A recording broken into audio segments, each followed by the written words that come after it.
할렐루야. 주님께서 여러분과 함께 또한 사제의 영과 함께 마테오가 전한 거룩한 복음입니다. 주님 영광 받으소서.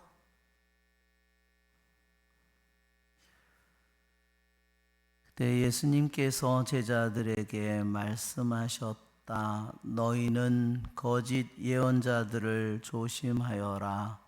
그들은 양의 옷차림을 하고 너희에게 오지만 속은 개골든 이리들이다.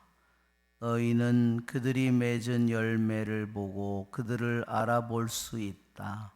가시나무에서 어떻게 포도를 거두어 드리고 엉겅퀴에서 어떻게 무화과를 거두어 드리겠느냐. 이와 같이 좋은 나무는 모두 좋은 열매를 맺고 나쁜 나무는 나쁜 열매를 맺는다. 좋은 나무가 나쁜 열매를 맺을 수 없고 나쁜 나무가 좋은 열매를 맺을 수 없다. 좋은 열매를 맺지 않는 나무는 모두 잘려 불에 던져진다. 그러므로 너희는 그들이 맺은 열매를 보고 그들을 알아볼 수 있다. 주님의 말씀입니다. 그리스도님 참여합니다. 앉으십시오. 참 예수님, 오늘 복음의 말씀에 거짓 예언자를 조심하라고 말씀하십니다. 겉은 양의 모습인데 속은 개걸든 이리들 늑대라고 했습니다. 이것은 하나의 겉과 속이 완전히 다른 거죠. 이거 거짓입니다. 일례로 신천지 같으면 뭐래요? 너무나 정말 그럴듯하게 정말 사람들에게 친절을 베풀고 정말로 따뜻하게 다가오고, 그렇지만 결국은 속에는 뭐예요? 하나하나 모든 말이고 행동이 모두 다 거짓말입니다. 의도서부터 그죠? 하는 모든 행동이, 그거 너무너무 나에게 친절한 사람을 우리들은 속기 쉽잖아요. 그죠? 젊은 아이들에게 너무 멋진 남자와 여자가 다가오면 예, 속기가 너무 쉽습니다.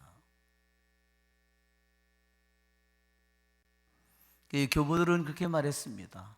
우리들은 개돼지도 조심해야 되지만 신앙인들은 늑대도 조심해야 된다. 개돼지보다 더 위험한 것은, 개는 뭐죠? 개는 세속적인 정신을 가진 사람을 말하는 겁니다. 돼지는 뭘까요? 탐욕에 가득 찬 사람을 말하는 겁니다.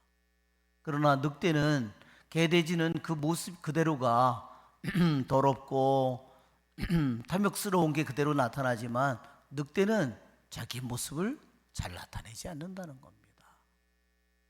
자기 모습을 숨긴다는 겁니다. 그러니까 더 치명적인 우리에게 공격을 해오고 우리를 죽이려고 하는 겁니다. 오늘 독서의 말씀에는 율법 계약의 책을 발견했다고 그렇게 되어 있습니다. 이 계약의 책은 물론 신명기에 나오는 계약의 부분입니다. 그 계약의 책을 두루마리를 발견하고 그것을 임금한테 읽어줬을 때 요시야 왕은 자기 옷을 찢었다고 했습니다. 자기들이 잘못 살았는 것을 깊이 왕소부터 뉘우치고 주님의 성전에, 예루살렘 성전에 가서 계약을 다시 맺습니다. 우리는 성경이 구약, 신약으로 이루어져 있다는 것을 알고 있습니다. 왜 성경을 하필이면, 유대인들은 두루마리라고도 부르는데 왜 하필이면 성경을 수많은 단어들 중에서 뭐 계명이라고 할 수도 있고 뭐 율법이라고도 할 수 있고 수많은 말이 하느님의 말씀이라고도 할 수 있고, 그런데 왜 하필이면 성경을 옛계약, 새계약이라고 그런 명칭을 붙였을까? 그것은 성경에서 계약은 너무너무나 중요한 단어이기 때문입니다. 계약을 깨뜨릴 때 하느님과 나 사이가 깨지고 나에게 영원한 생명은 끝나는 겁니다. 여러분, 부부 사이에 계약이 깨질 때 어떻게 되죠? 그것은 뭐 말할 수 없는 고통이 찾아옵니다. 친구와의 우정과 계약이 깨어지면 어떻게 되죠? 사업상 계약이 깨어지면 어떻게 하죠? 많은 고통이 찾아옵니다. 계약이라는, 성경의 계약이라는 단어는 너무너무나 중대한 단어입니다. 히브리 말로 계약을 보리트라고 부릅니다. 보리트. 근데 이 말은, 이 버릿이라는 말은 어디서 나왔느냐면 칼로 자른다는 말에서 나왔습니다. 여러분, 우리가 계약이라는 것은 호세아 6장 7절에 보면 하느님께서 호세아 예언서를 통해서 말합니다. 아담에서 이미 계약이 깨졌다고 말합니다. 즉 하느님은 낙원에서 아담과 하와에게 계약을 맺은 겁니다. 낙원서부터, 첫 인류서부터 계약이 있었다는 겁니다. 그 다음에 누구죠? 노아와 계약을 맺죠. 아브라함, 그 다음에 모세, 계속.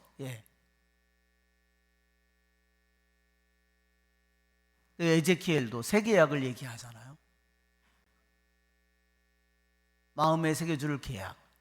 자, 구약에는 적어도 6가지의 계약이 있었다는 겁니다. 하느님께서 이스라엘 백성과 맺은 계약. 그 계약을 깨뜨릴 때 그들에게는 축복이 아니라 그들에게 저주가 그들에게 찾아오는 겁니다. 자기 나라를 잃고 이방인의 나라로, 포로로, 북이스라엘도 남유다도 포로로 다 끌려가죠. 땅을 잃고 자식을 잃고 계약을 깨뜨릴 때. 그래서 우리가 계약의 내용을 잘 보려면 창세기 15장에 아브라함과 하느님이 계약을 맺는 장면을 잘 봐야 됩니다.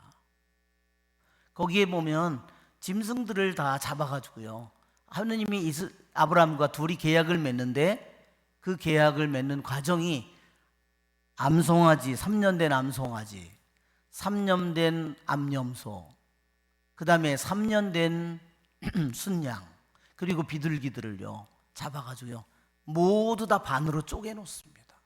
여러분 한번 생각해 보세요. 얼마나 소름 끼치는 장면인가. 정말 피투성이죠. 그러고 나서요, 계약의 당사자가 둘이 이 사이를, 계약을 맺는 당사자가 지나가는 겁니다. 거기서 하느님의 불덩어리가 나타나서 그 사이를 지나갑니다. 하느님께서 계약을 맺는다는 것을 보여주는 거예요. 왜 이렇게 짐승을 다 잡아서 그것도 다 쪼개서 놨을까?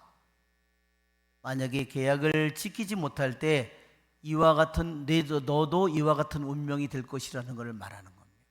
여러분, 내가 세례를 받았는데 내가 십계명을, 내가 첫째 가는 계명을, 첫째 가는 십계명 중에 첫째 감을 하느님이 첫째가 아니라고 생각해 보십시오.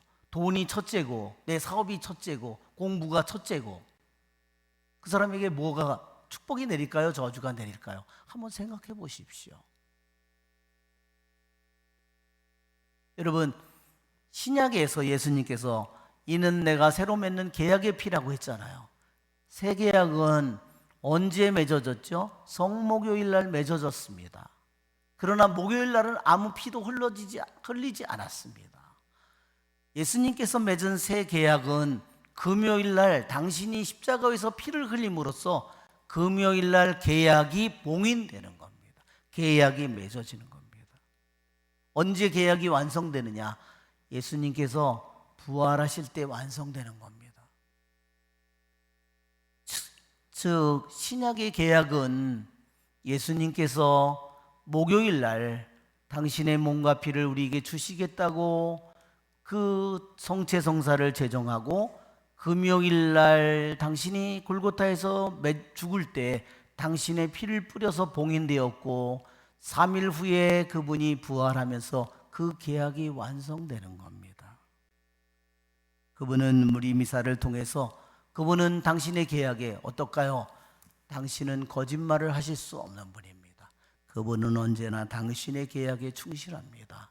그분은 나에게 이 미사를 통해서 그분은 완전한 사랑으로 온전한 사랑으로 그분은 나에게 오십니다. 그런데 내가 적당히 그분을 사랑한다고 생각해 보십시오. 내가 적당히 내 마음을 그분에게 바친다고 생각해 보십시오.